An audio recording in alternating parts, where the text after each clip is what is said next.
చౌటుప్పల్ మున్సిపాలిటీలో flyover road నిర్మాణంలో భాగంగా సర్వీస్ రోడ్లను తీసివేయడం జరిగింది.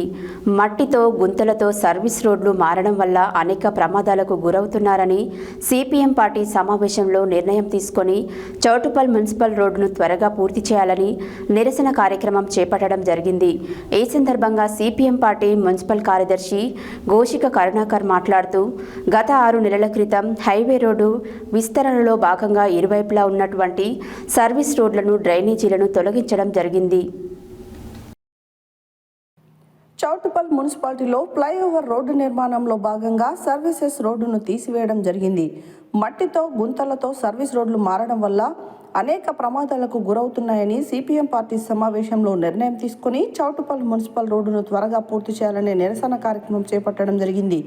ఈ సందర్భంగా సిపిఎం పార్టీ మున్సిపల్ కార్యదర్శి గోషిక కరుణాకర్ మాట్లాడుతూ గత 6 నెలల క్రితం హైవే రోడ్డు విస్తరణలో భాగంగా ఇరువైపులా ఉన్నటువంటి సర్వీస్ రోడ్డును డ్రైనేజీలను తొలగించడం జరిగింది. ప్రభుత్వ ఆసుపత్రి, మున్సిపల్ ఆఫీస్, కూరగాయల మార్కెట్ కావడంతో వందల మంది పాదాచారులు, వాహనదారులు వెళ్లడం జరుగుతుంది. కానీ 6 నెలలు గడుస్తున్నప్పటికీ స్థానిక ఎమ్మెల్యే కానీ జిల్లా మంత్రివర్యులు కానీ పట్టించుకోకపోవడం వల్ల వర్షాకాలం కావడంతో గుంతలమయంగా బురదతో నీటితో నిండి ఉండడంతో వాహనదారులు పడిపోయి ప్రమాదాలకు గురవుతున్నారని అన్నారు. ఇప్పటికైనా ప్రభుత్వం స్పందించి సర్వీస్ రోడ్డును, డ్రైనేజీలను పూర్తి చేయాలని డిమాండ్ చేశారు. ఈ కార్యక్రమంలో జిల్లా కమిటీ సభ్యులు ఎండి పాషా, రాగిరి కిష్టయ్య, గంగాదేవి సైదులు, నాయకులు బండారు నరసింహ, బాతరాజు దశరథ, పర్ని ధర్మారెడ్డి, బావన్లపల్లి స్వామి, పత్తుల దాసు, గుణముని ఐలయ్య, చీకూరి ఈదయ్య, మూగుదాల రాములు, చింతకింది పాండు తదితరులు పాల్గొన్నారు.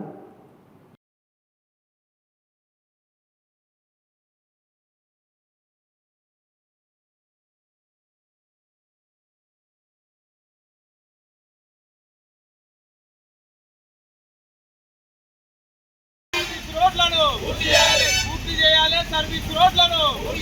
సర్వీస్ రోడ్లపై ఎమ్మెల్యే మండి వైఖరి, సర్వీస్ రోడ్లపై చౌటుప్పల్లో ఎమ్మెల్యే మండి వైఖరి, సర్వీస్ రోడ్డు నిర్వహణలో ఎమ్మెల్యే మండి వైఖరి, సర్వీస్ రోడ్లను చౌటుప్పల్ మున్సిపాలిటీలో సర్వీస్ రోడ్లను జిందాబాద్ జిందాబాద్ జిందాబాద్ జిందాబాద్.